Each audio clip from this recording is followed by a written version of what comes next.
আজি গুৱাহাটী প্ৰেছ ক্লাবত উন্মোচন কৰা হয় অসমীয়া পৰম্পৰাগত গহনা গাঁথৰিৰ বিষয়ে ৰচিত গ্ৰন্থ the history of traditional Assamese ornaments. গ্ৰন্থখন উন্মোচন কৰি বিখ্যাত অভিনেতা ইন্দ্ৰমণিয়ে কয়, অসমীয়া গহনা এই সম্পৰ্কে ইংৰাজীত লেখাটো মই এইকাৰণে ছাপোৰ্ট কৰিছোঁ যে আজি বহুতো ব্যক্তিয়ে অসমীয়া ভাষাৰ সম্বন্ধে জ্ঞানটো নাই, অসমীয়া মানুহৰো নাই।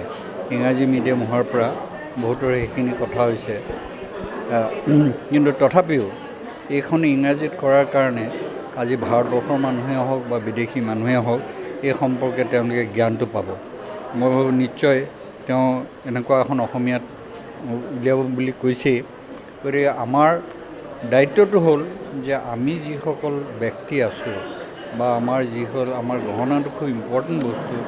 বিয়া এখন কেতিয়াও বিয়াৰ বিষয়ে বিশেষকৈ বিয়াত আমাৰ গহনা গাঁথৰি সাংঘাতিক ধৰণৰ প্ৰয়োজন হয়। আৰু আমি যিহেতু অসমীয়া, আমাৰ মাতৃভাষা অসমীয়া, আমাৰ আচাৰ ব্যৱহাৰ নীতি নিয়মবিলাক অসমীয়া, গতিকে আমিনো কিয় অসমীয়া গহনা নিপিন্ধিম।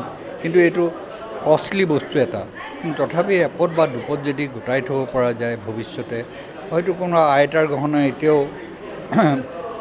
নাতিপুতিয়ে পিন্ধি আছে। এই ধৰণৰ কথাবিলাক ই কেতিয়াও ক্ষয় নাযায় বা ই সদায় আপুৰুগীয়া হৈ থাকে।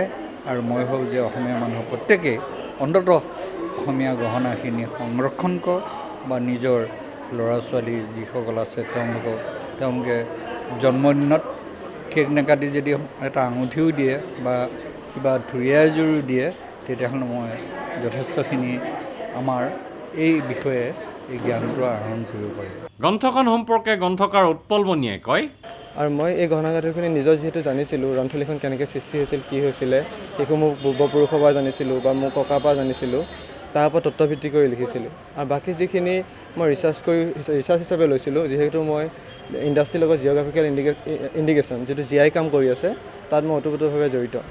আৰু তৎসত্ত্বে মই কিছুমান কালেক্ট কৰিছিলোঁ যে এই অসমীয়া গহনাটোৰ হিষ্ট্ৰী কিমান, 2000 বছৰ পুৰণি হয় এই হিষ্ট্ৰীটো। আৰু তাত কালিকা পুৰাণ, বিষ্ণু পুৰাণ, হলিয়ান ভিকেল ফুকনে ক'ত লিখি গৈছে, সেই তত্ত্ব সহায়েৰে মই সেই কথাখিনি আনিছিলোঁ। আৰু কিছুমান মই কল্পনা দৃষ্টিটো মই লিখিছোঁ তাত, যে শ্ৰীকৃষ্ণই পিন্ধা যিটো অলংকাৰ আছিলে, ৰুক্মিণী পিন্ধা যিটো অলংকাৰ আছিলে, আৰু চিত্ৰলেখাই 10টা আঙুলিত 10টা জেঠীপুতীয়া আঙুঠি পিন্ধিছিলে, সেই কথাখিনিৰ পৰা মই অনুমান কৰোঁ তাৰ আগতেই অসমীয়া গহনা সৃষ্টি হৈছিলে।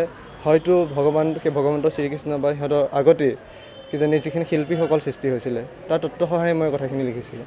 ভিডিঅ' জাৰ্নেলিষ্ট সুশান্ত দাসৰ সৈতে অমৰদীপ গগৈ, চেণ্টিনেল নিউজ, গুৱাহাটী।